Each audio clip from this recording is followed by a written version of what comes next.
Olá, sexto ano. Sou a professora Priscila e nessa aula nós vamos resolver aí alguns exercícios e vamos fazer alguns comentários que com certeza vai ajudar você a esclarecer aí e fixar melhor o conteúdo que a gente estudou na videoaula sobre atmosfera, ambiente e sociedade. Pega seu livro didático, seu livro de atividade, lápis e borracha e vamos aí então realizar esses exercícios. Então, lá na página 7 e 8 do seu livro de atividades, tem aí o exercício 9, com essas duas imagens e alguns questionamentos ali. Uma das consequências do aumento da temperatura média na Terra está representada nas imagens a seguir. A da esquerda é de 1892 e da direita de 2005. Então, vamos comparar. É o mesmo lugar, porém em períodos bem diferentes, né? Então, o que a imagem está representando? O derretimento das geleiras. Olha como é perceptível, olha aqui a espessura das geleiras, né? Então, a gente repara que houve aí o derretimento dessas geleiras. Se possível... daí aqui está falando, né, para eu comentar com vocês, que é a geleira de Muir, no estado do Alasca, né, que faz parte dos Estados Unidos. Qual a consequência desse acontecimento? A elevação dos níveis de mares, né, dos oceanos, porque essa geleira vai derretendo, então ela vai aumentando aí o nível desses oceanos, o que pode aí trazer uma consequência bem grave, que é o fato do mar invadir as cidades litorâneas. Então, já tem até alguns pesquisadores que fazem uma previsão aí para um futuro bem distante, fiquem tranquilos, mas que as cidades litorâneas lá no futuro podem ficar submersas pela elevação do nível, né, por conta do contínuo derretimento das geleiras. Quais são as regiões que mais podem ser afetadas por esse fenômeno? Então, as regiões polares, né, como a Antártica, Groenlândia, Sibéria, o Alasca, tanto ao norte quanto ao sul, são as regiões que mais são atingidas, né? A região de maior quantidade de gelo, menores temperaturas, e pode fazer aí com que a gente tenha consequências climáticas em todo o planeta. Porque quando lembra, a gente estudou aí os fatores climáticos, né? As massas de ar que se formam nos polos, elas levam, então, né, a sua temperatura mais baixa, levam chuva, enfim. Então, modifica a estrutura climática, né, o sistema climático de todo o restante do planeta. Olha só, nas regiões polares, mas como a gente é um sistema, qualquer coisinha da engrenagem deu problema, dá problema em todo o sistema, né, em todo o restante do motor. Beleza? Então, as regiões polares e seus ecossistemas, altas montanhas, vales, sujeitos a inundações, as áreas costeiras como praia, deltas, restingas, né, que são aquela vegetação litorânea, manguezais, né, o recife de corais podem ser afetados pela elevação da água e pelo seu aquecimento, até mesmo a pesca, né? Porque os peixes aí têm uma temperatura onde os cardumes estão concentrados, que normalmente a temperatura é um pouco mais baixa, então afeta todas as estruturas da sociedade, gente, né? Não só a questão da elevação do nível. Vocês sabem que uma curiosidade aqui, ursos polares estão morrendo afogados porque as banquisas, que é aquela água do mar que se congela, né? A camada superficial da água dos oceanos que se congelam, elas estão ficando cada vez mais distantes uma da outra. Então, o urso, ele entra no oceano para caçar, para se alimentar, e aí depois ele vai até outra banquisa, né? E respira, tem seu tempo ali. Como essas banquisas estão muito distantes, alguns ursos não estão conseguindo chegar, então estão morrendo afogados, gente. Porque as banquisas, gente, só relembrando aqui, é a água superficial dos oceanos que congelam. Ela é diferente da geleira, tá? Então, é aquela camadinha ali de gelo que se forma, né? Uma camadona, na verdade, eles têm vários metros de espessura e elas estão ficando mais distantes por conta do aquecimento das águas, derretimento das geleiras. Olha só, consequências, muitas consequências aí para a sociedade, para o meio ambiente em relação ao derretimento das geleiras, o aumento da temperatura global, certo? Na página 17 do seu livro de atividades, nós temos aí também duas imagens muito fortes. Uma delas é o Rio Negro, gente, um rio com grande volume de água na região amazônica, aqui no Brasil, né? Olha ali, secou. Pense o barco ali, gente, no leito do rio. Ou também uma imagem dos Estados Unidos, lá em Nova York, né, uma inundação de um furacão que passou pela região. Olha quantas consequências climáticas a gente vem sentindo, né? Esses eventos vêm nos mostrando aí que o planeta Terra está pedindo socorro, né? Que o meio ambiente está pedindo socorro.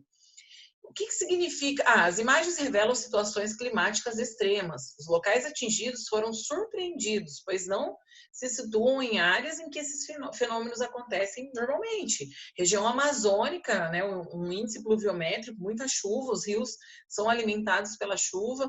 Aconteceu uma seca desse porte num rio tão grande quanto o Rio Negro, é algo realmente muito extremo. Fenômenos como esse têm motivado o desenvolvimento de importantes estudos, como os que ocorrem na organização ligada à ONU, a IPCC, que significa, em português, Painel Intergovernamental de Mudanças Climáticas. Então, é um órgão responsável pelos estudos das consequências dos problemas ambientais e das consequências climáticas que acontecem.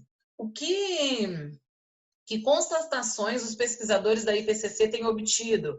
Cientistas têm constatado mudanças no comportamento da temperatura da Terra, em especial um aumento, né, contínuo e gradual, né, uma contínua e gradual elevação, certo? Então, um dos problemas aí que mais tem preocupado os estudiosos, pesquisadores aí do comportamento climático é o aumento da temperatura global.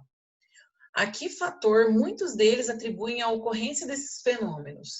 Somos nós, seres humanos, que não estamos utilizando, né, sabendo aproveitar os recursos naturais do planeta. Nós estamos aí com uma visão econômica tão priorizada, né? A gente pensa só na economia, só no desenvolvimento econômico e não estamos pensando no meio ambiente e nem nas gerações futuras que estão por vir, nossos filhos, nossos netos, certo?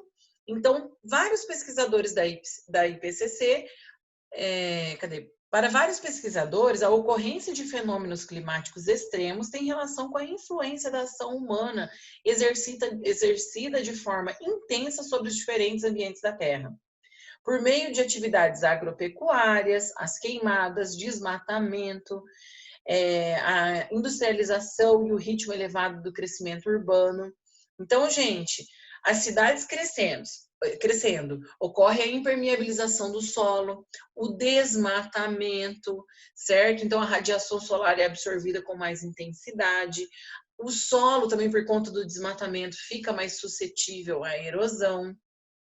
As fábricas lançando poluentes para a atmosfera, os automóveis, né, circulando aí pelo planeta todo, liberando monóxido de carbono, poluente para a atmosfera, certo, gente? Então, nós, seres humanos, fomos os últimos a acontecer ali, a chegar no planeta, mas a gente chegou chegando e sacaneando aí com o meio ambiente, né? Em nome de um desenvolvimento. E isso começou a ser mais intenso depois da Revolução Industrial, certo? Aumentamos o nosso nível de consumos, poluentes, extração de recursos naturais. Então, a Revolução Industrial foi um marco aí para os problemas ambientais. No seu livro didático agora, lá na página 36, escreva o que é o efeito estufa e explique a relação desse fenômeno com o aquecimento global. Gente, uma coisa que precisa ficar claro, o fenômeno do efeito estufa, ele é natural, inclusive necessário para a manutenção da temperatura, né, do planeta. Sem o efeito estufa, nosso planeta seria extremamente gelado quando não recebesse a radiação solar. Então, o que acontece? Naturalmente, a gente absorve parte desse calor, o excesso é novamente dissipado, né, para o espaço, para a atmosfera. Então, a temperatura térmica ela fica equilibrada, as condições térmicas ficam equilibradas aqui na superfície, né, na primeira camada da atmosfera. Agora, o problema é que muitos poluentes estão se concentrando em algumas camadas da atmosfera e impedindo que o excesso de calor dissipe novamente para o espaço. Então, esse calor ele fica retido aqui na primeira camada da superfície, da atmosfera, aqui na superfície onde a gente vive, o que tem gerado aí, então, o aumento da temperatura global. São muitos poluentes que formam ali uma barreira impedindo que o excesso de calor saia. Então, o efeito estufa é a capacidade que o ar atmosférico tem de reter a energia recebida do Sol durante o dia, mantendo as temperaturas amenas e sem grandes variações. Já o aquecimento global é o aumento que a temperatura média da atmosfera vem sofrendo nos últimos 100 anos. A relação existente entre os dois processos é que o aquecimento global pode estar ocorrendo em função do aumento de gases responsáveis pelo efeito estufa, certo? Por conta das atividades humanas, poluição. Qual fator determina a alteração da incidência de energia solar sobre a superfície? Então, a gente tem essa questão aí, né? Nós sabemos que a Terra ela não é norte e sul, ela tem uma inclinaçãozinha de 23 graus, e essa inclinação faz com que o hemisfério sul e o hemisfério norte recebam cada vez um pouco mais de radiação do que o outro. Ora, o hemisfério sul recebe uma maior quantidade de radiação solar, ora o hemisfério norte, durante o movimento de translação, né, em volta do Sol. Então, esse é um dos principais fatores aí responsável pela variação térmica. Mas, né, a gente sabe que isso são fenômenos naturais e necessários, né, e as estações do ano e tudo mais. O problema é quando a intervenção humana desequilibra todo esse processo natural. De que forma as atividades humanas contribuem para a modificação do ar atmosférico? Muitas atividades humanas lançam gases e partículas sólidas, chamadas de poluição no ar atmosférico. São exemplos de atividades humanas relacionadas a esse processo, a atividade industrial e o uso de veículos automotores. A poluição altera a composição natural da atmosfera e modifica o seu comportamento. Então, gente, a poluição são partículas sólidas, né, que são lançadas na atmosfera com a queima do combustível fóssil, petróleo, diesel, com a poluição atmosférica lançada pela chaminé das indústrias, né, pelo processo industrial. Então, a gente tem que repensar aí a nossa vida, o nosso consumo. Quanto mais coisas a gente compra, mais recursos naturais são extraídos do meio ambiente e mais poluição as fábricas produzem para fabricar os produtos que a gente consome. Então, olha só que indiretamente nós somos responsáveis por tudo isso. Aí tem gente que fala, mas eu não poluo o meio ambiente. Indiretamente, cada produto que a gente consome, que está ao nosso redor, a gente está aí, de certa forma, alimentando essas questões. Cabe a nós exigir medidas que amenizem o problema da poluição, que diminuam aí, a gente incentivar os projetos municipais, estaduais e federais que estão relacionados aí à preservação ambiental da nossa atmosfera, né? Beleza, galera? Espero ter contribuído para o conhecimento de vocês e até a próxima. Obrigada, viu?